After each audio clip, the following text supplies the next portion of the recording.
ஸ்ரீ சங்கரா TV நேயர்களுக்கு வணக்கம். சுபதினம் நிகழ்ச்சியில் அனைவரையும் சந்திக்கிறதுல மிகவும் மகிழ்ச்சி. இன்னைக்கு ஜூன் மாதம் 21 ஞாயிற்றுக்கிழமை. இந்த நாளுக்கான 12 ராசிக்கும் பலன் மற்றும் பரிகாரத்தை பார்க்கலாம். அதனைத் தொடர்ந்து நமக்கு ஒரு அழகான கேள்வியும் இருக்கு. இன்னைக்கு ரொம்ப ரொம்ப ஒரு முக்கியமான தினம். ஆனி திருமஞ்சனம். உத்தரத்துல சந்திரன் இருக்காரு. அதனால சிவபெருமானுக்கு ரொம்ப உகந்த ஒரு நாள். அதுவும் ஞாயிற்றுக்கிழமை வேற. மற்றபடி இந்த உலக தந்தையர் தினம். அதனால எல்லா தந்தைகளுக்கும் இன்றைய நாள் நம்ம வாழ்த்துக்களை சொல்லலாம். மேஷராசி நேயர்களுக்கு செவ்வாயும் ராசியில இருந்து மாறி இருக்கிறாரு. சந்திரன் இன்னைக்கு கேதுவுடன் இருக்கிறதுனால மேஷராசி அன்பர்களுக்கு இன்று பிரயாணங்கள் உண்டு. இந்த பிரயாணங்கள் மனதிற்கு அமைதியை தருவதாகவே இருக்கும். இன்றைய நாள் உங்களினுடைய உறவுகளால் நல்ல செய்திகள் வர வாய்ப்புகள் உண்டு. அலுவலக விஷயத்தில் இருந்து வந்த குழப்பங்களுக்கும் இன்று நல்ல ஒரு முடிவினை காணலாம். குடும்ப ஒற்றுமை, மன சந்தோஷம் இன்று அதிகரிக்கும். ஆனி திருமஞ்சனத்தில் இன்று சிவபெருமானை வணங்கலாம். ரிஷபராசி நேயர்கள் இன்று 4ஆம் இடத்தில் சந்திரன் கேதுவுடன் இருப்பதனால் உறவினர்களையும் மற்றும் பல நாட்களுக்கு பிறகு சொந்த பந்தங்களை சந்திக்கக்கூடிய ஒரு வாய்ப்பினை அமையும். இன்று ரிஷபராசி நேயர்களுக்கு எடுத்த காரியங்கள் அனைத்தும் வெற்றியடைய சிவபெருமானின் அருள் நிச்சயமாக உண்டு. வியாபாரம், தொழில் சார்ந்த விஷயங்களில் நல்ல ஒரு முன்னேற்றமான நாளாக இருக்கும். 10ஆம் இடத்தில் இருக்கக்கூடிய ராகு வேலையில் சின்ன சின்ன குழப்பங்கள் என்று கொடுத்தாலும் கூட லாபங்களில் குறைவு இருக்காது. மிதுன ராசி அன்பர்கள் இன்று ஞாயிற்றுக்கிழமை இந்த ஆணி திருமஞ்சனத்தில் மிதுன ராசியில் இருக்கக்கூடிய திருவாதிரை மற்றும் புனர்பூச நட்சத்திரக்காரர்களுக்கு இறைவனினுடைய அனுகிரகம் பரிபூரணமாக கிடைக்கும். மிதுன ராசி நேயர்களுக்கு இன்று பல நாட்களாக இருந்து வந்த மனவேதனைகள் மாறும். 10ஆம் இடத்தில் இருக்கக்கூடிய சனி பகவான் இன்று உங்களுக்கு வேலையில் நல்ல ஒரு முன்னேற்றத்தை கொடுப்பார். மிதுன ராசி அன்பர்களுக்கு இன்று பல நாட்களாக இருந்து வந்த மனபாரங்கள் தீரும். கடகராசி அன்பர்களுக்கு இன்று குருவும் சுக்கிரனும் ராசியில் இருப்பது ஒரு மிகப்பெரிய வெற்றியை தரும். ராசிநாதன் சந்திரன் கேதுவுடன் இருப்பதனால் சின்ன சின்ன மனக்குழப்பங்கள் அவ்வப்போது வரலாம். இன்று கடகராசி நேயர்களுக்கு பாக்கியத்தில் இருக்கக்கூடிய சனி பகவான் அனுகூலமாக இருப்பார். ஆனி திருமஞ்சனத்தில் இன்று கடகராசி அன்பர்கள் அன்னதானங்கள் செய்வது நல்லது. சிம்மராசி நேயர்கள் இன்று சிம்மராசி நேயர்களுக்கு ராசியில் சந்திரனும் கேத்துவும் இருப்பதனால் மனக்குழப்பங்கள் இருக்கும். உடல் ஆரோக்கியத்தில் சின்ன சின்ன பிரச்சனைகள் அவ்வப்போது வந்து போகும். இன்று சிம்மராசி நேயர்களுக்கு மகம் மற்றும் பூரம் நட்சத்திரக்காரர்களுக்கு பல் சம்பந்தப்பட்ட பிரச்சனைகள் தொந்தரவுகளை கொடுக்கலாம். சின்ன மருத்துவ செலவுகள் இருப்பதனால் பெரிதளவுக்கு எந்த விதமான மன பாரங்களோ அல்லது மனக்கவலையோ தேவையில்லை. கன்னிராசி நேயர்களுக்கு இன்று நாள் முழுவதும் அலைச்சல்கள் அதிகமாக இருக்கும்.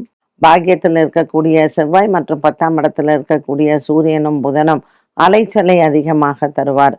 ஆனி திருமஞ்சனத்தில் சிவபெருமான் அனுகிரகத்தோடு இன்று நாளை தொடங்கலாம்.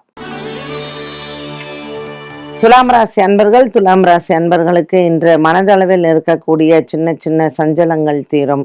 குடும்பத்தில் பெரியவர்களினுடைய ஆசீர்வாதங்களை பெறக்கூடிய நாளாக இந்த நாள் அமைகிறது. துலாம் ராசி அன்பர்களுக்கு இன்று நீண்ட தூர பிரயாணங்கள் காத்திருக்கிறது. ராசிநாதன் சுக்கிரன் 10ஆம் இடத்தில் இருப்பதனால் வியாபாரம் மற்றும் தொழில் செய்பவர்களுக்கு இன்று சற்று அலைச்சல்கள் அதிகமாக இருக்கும். விருச்சிக ராசி அன்பர்களுக்கு இன்று பாக்கியத்தில் இருக்கக்கூடிய குரு பகவான் அனுகூலமாக அமைவார். 10ஆம் இடத்தில் சந்திரன் கேதுவுடன் இருப்பதனால் அலைச்சல்கள் அதிகமாக இருக்கும். இன்றைய நாளில் சிவபெருமான் ஆலய வழிபாடும் மற்றும் கோதுமை தானம் செய்வது நல்லது. விருச்சிக ராசி அன்பர்கள். தனுசு ராசி நேயர்களுக்கு இன்று பல நாட்களாக இருந்து வந்த மனபாரங்கள் குறையும். ராசிநாதன் குரு பகவான் சுக்கிரனுடன் 8ஆம் இடத்தில் இருப்பது உடல் ஆரோக்கியத்தில் சின்ன ஒரு பாதிப்புகளை கொடுக்கலாம். 4ஆம் இடத்தில் இருக்கக்கூடிய சனி பகவானின் சஞ்சாரம் தனுசு ராசி நேயர்களுக்கு உற்றார் உறவினர்களால் இருக்கக்கூடிய மனக்குறைகள் இன்று தீரலாம். பண விவகாரங்களில் புதிய நண்பர்களிடத்தில் எச்சரிக்கை தேவை. மகர ராசி அன்பர்கள் இன்று சந்திரன் 8ஆம் இடத்தில் கேதுவுடன் இருப்பதனால் சந்திராஷ்டம தினமாக அமைகிறது. திருவோண நட்சத்திரக்காரர்களுக்கு இன்று சற்று உங்களுக்கு உடல் ஆரோக்கியத்தில் சின்ன சின்ன பாதிப்புகள் வந்தாலும் பெரிதளவுக்கு எந்த விதமான குறைகளும் இல்லை. இன்று மகர ராசி அன்பர்களுக்கு மனக்குறைகள் தீர மாலை நேரத்தில் விநாயகர் ஆலய வழிபாட்டை மேற்கொள்ளலாம். ஆனி திருமஞ்சனத்தில் இன்று சிவபெருமான் ஆலயத்தில் வழிபாடுகளும் அன்னதானங்களும் சிறந்தது. கும்பராசி அன்பர்களுக்கு ராசிநாதன் சனி பகவான் 2ஆம் இடத்திலையும் மற்றும் 5ஆம் இடத்துல இருக்கக்கூடிய சூரியனும் புதனும் அனுகூலமாக இருப்பார்கள். கும்பராசி அன்பர்களுக்கு இன்று பல நாட்களாக இருந்து வந்த குடும்ப சண்டைகள் மற்றும் குடும்பத்தில் இருக்கக்கூடிய குழப்பங்கள் தீரும். பெரிதளவுக்கு இன்றைய நாளில் எந்த விதமான மன சஞ்சலங்களும் இல்லை. இன்று விநாயகர் ஆலயம் மற்றும் சிவன் ஆலய வழிபாட்டை மேற்கொள்ளலாம். மீனராசி அன்பர்கள், இன்று மீனராசி அன்பர்களுக்கு 6ஆம் இடத்தில் இருக்கக்கூடிய சந்திரன் மற்றும் கேதுவின் சஞ்சாரம் தன லாபத்தை கொடுக்கும். வியாபாரம் தொழில் சார்ந்த விஷயங்களில் முன்னேற்றங்களை தரக்கூடிய நாளாக அமைகிறது. மீனராசி அன்பர்களுக்கு இன்று 5ஆம் இடத்தில் இருக்கக்கூடிய குருவும் சுக்கிரனும் அனுகூலமாக இருப்பார். இன்று நாள் முழுவதுமே அலைச்சல்கள் இருந்தாலும் மன திருப்தியும் சந்தோஷமும் உண்டு. 12 ராசிகளுக்கும் உண்டான பலன் மற்றும் பரிகாரத்தை பார்த்தோம். இந்த நாளுக்கான கேள்வியை பார்க்கலாம். மேஷ லக்னம், லக்னாதிபதி செவ்வாய் 7ஆம் இடமான துலாம் ராசியில் அமர்ந்திருந்தால் திருமண வாழ்க்கை எப்படி இருக்கும்?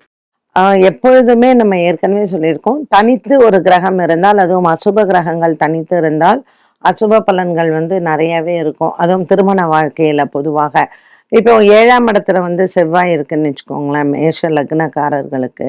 அண்ட் அவங்களுக்கு 10 குடையவன் சனி.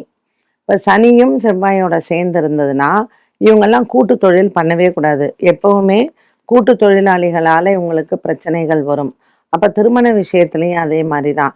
8 குடைய செவ்வாய் 7ஆம் இடத்துல இருக்கு, சுக்கிரன் வீட்டில். சுக்கிரனோட சேர்ந்து இருக்கு, இல்லை தனித்து இருக்கு, சனியோட சேர்ந்துருக்கு. இது எல்லாமே திருமண விஷயத்துல தோஷங்கள் தான். இவங்கெல்லாம் கொஞ்சம் காம்ப்ரமைஸ் பண்ணி கல்யாணம் பண்ணணும். அப்படி இல்லைன்னா இவங்களுக்கெல்லாம் பரிகாரங்கள் பண்ணிட்டு கல்யாணம் பண்றது நல்லது. என்ன நேயர்களே, இன்றைய சுபதினம் நிகழ்ச்சி அனைவருக்குமே பயனுள்ளதாக அமைந்திருக்கும். மீண்டும் சந்திக்கும் வரை நன்றி, வணக்கம்.